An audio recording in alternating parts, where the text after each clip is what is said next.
నమస్తే, welcome to legend TV. This is Bhanu. ప్రస్తుతం మనతో పాటు మినిమం డిగ్రీ అని చెప్పేసి ఫేమస్ అయినటువంటి మన్మథ రాజా గారు మనతో ఉన్నారు. ఒకసారి మాట్లాడదాం. అన్న చెప్పండి, అంబేద్కర్ జయంతి రోజు యువతకు కావచ్చు, ఈ తెలంగాణ రాష్ట్ర ప్రజలు కావచ్చు, ఈ దేశ ప్రజలు కావచ్చు, ఏం చెప్పాలనుకుంటున్నాం?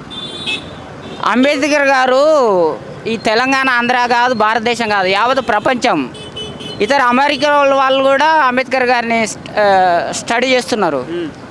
కానీ ఈరోజు వర్తంతో వచ్చినప్పుడు, జయంతి వచ్చినప్పుడు దండేసి దండం పెట్టేసి అమర్ హై అంబేద్కర్, సాధిస్తాం, అంబేద్కర్ గారి ఆశయాలని సాధిస్తాం అని చెప్పేసి దండేసి దండం పెట్టేసి పోతున్నారు. ఏంటి అంబేద్కర్ గారి ఆశయాలు ఏంటి?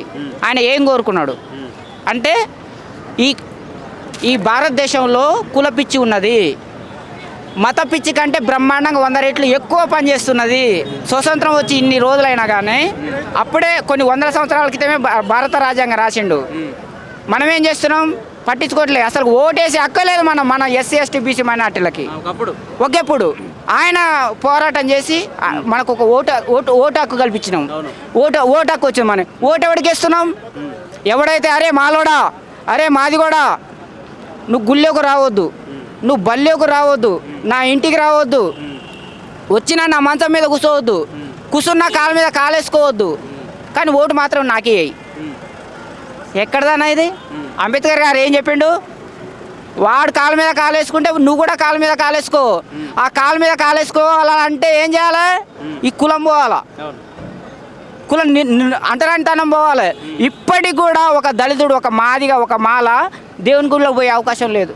మన శ్రీరామనవమి అయింది, అరే మీరు సపరేట్గా మీ మాల మాదిగోళ్ళు సపరేట్గా శ్రీరామనవమి చేసుకోండి అంటే దేవుడికి మీ మాలలకు ఒక దేవుడు, మాదిగోళ్ళకు ఒక దేవుడు, కమ్మోళ్ళకు ఒకటి, బ్రాహ్మణులకు ఒకటి, ఇన్ని ఉంటాయా? క్రిస్టియన్లకు ఎందుకు పోతున్నారు? హిందువులు ఎందుకు పోతున్నారు అంటే ఇందుకో పోతున్నారు. తప్పెవరిది? మనదే. అవునా కదా?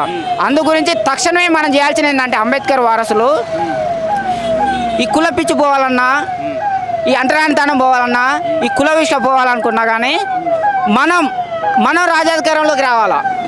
ఎవరు? SC ST BC minority. మనం ఆ రాజాధికారంలోకి వస్తే ఈ కుల వివక్ష, ఈ అంటరానితనం, ఈ కుల నిర్మూలన జరిగిపోతుంది. అప్పుడు మనం సీఎం కావాలి, మనం పిఎం కావాలా. మనం ఏం చేస్తున్నాం?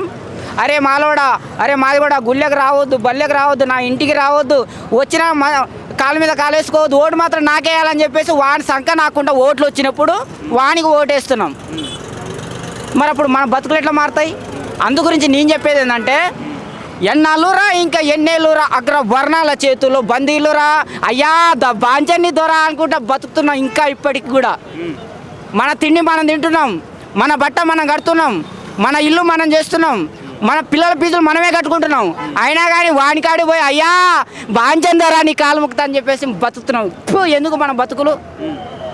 ఎందుకన్నా ఎన్నెళ్ళురా ఇంకా ఎన్నేళ్ళురా అగ్రవర్ణాల చేతుల్లో బందీలురా, ఎస్సీ ఎస్టీ బీసీ మైనార్టీరా ఏకమైరా, జన ఏలాలిరా, చీమలన్నీ ఏకమైతేనురా, తాసు బాములైన తోక ముడిచేనురా, ఎన్నాళ్ళురా ఇంకా ఎన్నేళ్ళురా అగ్రవర్ణాల చేతుల్లో బందీలురా, 193 మనముంటిరా, అరే 193 మనముంటిరా, ముఖ్యమంత్రమే మనము కామైతిమిరా.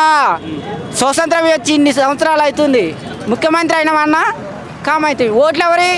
75% మన ఎస్సీ ఎస్టీ బీసీ మైనార్టీ ఓట్లు మనవి ఉన్నాయి, 25% వాళ్ళే ఉన్నాయి. అంటే ఒక్క దెబ్బకి కొట్టుకొని పోతారు వాళ్ళు. అయినా కానీ ఏం చేస్తున్నాం? వాళ్ళ సంఖ్య నాకుతున్నాం. ఎట్లా మరి ఎస్సీ ఎస్టీ బీసీలు నిజంగా చైతన్యం కావాలంటే మీరు ఏం చెప్పాలనుకుంటున్నారు? మన ఓట్లు మనం వేసుకోవాలి.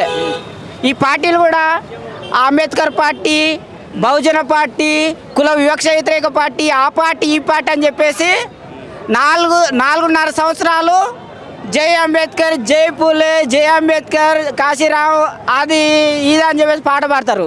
ఎన్నికలు రాగానే సంఖ్యలు అయిపోయి తేని బస్సు నాకుతారు. అవునా కదా? అది బంద్ చేయాలి.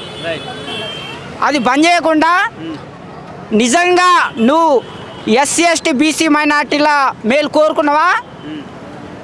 నువ్వు సీఎంగా, పిఎంగా అయిన తక్షణమే మొదటి సంతకం ఏడ ఉండాలి?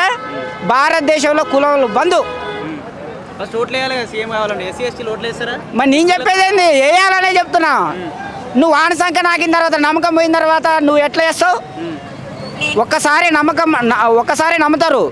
నువ్వు వాడి సంఖ్య నాయకుడు పోయి వాడి సంఖ్య నాకిన తర్వాత ఈడెందుకు ఓట్లేస్తాడు? అంత మాత్రం తెలియదా? వీడు ఆయన సంఖ్య నాకుతున్నాడు, గెలిచిన తర్వాత తెడ్డు చూపిస్తాడని చెప్పేసి. అది మనం మార్చాల. ఓటు మనకు ఆయుధం. ఓటు 5 సంవత్సరాలకు ఒకసారి వస్తుంది. మనకు అవకాశం ఇచ్చిన బిఆర్ అంబేద్కర్. దాన్ని మనం ఉపయోగించుకోకుండా ఓటు అంటే చీపినికర్ కమ్ముడు పోయే చీటర్ కాదు, షూటర్. మన కాడ 5 సంవత్సరాలకు ఒకసారి ప్రభుత్వం మనకు గన్నిస్తుంది. ఎవరిని పేల్చాలా? మన శత్రువుని పేల్చా కూడా మన మిత్రుడిని పేల్చుతున్నాం. అది కింది స్థాయిలకు అర్థంగా మినిమం డిగ్రీ ఉండాలి. అందు గురించి మంచిగా చదువుకోర్రా, ఐఏఎస్ ఐపీఎస్లు కాండి. మన మిత్రుడిని మన పక్కగా జరుపుకొని మన శత్రువుని కాల్చండి. అది కాల్చడం అంటే మళ్ళీ పోలీసు వాళ్ళకి అలా గన్ను దొంగతనం చేసి కాల్చడం కాదు, ఓటు ద్వారా కాల్చాలా. అది లవ్ యూ.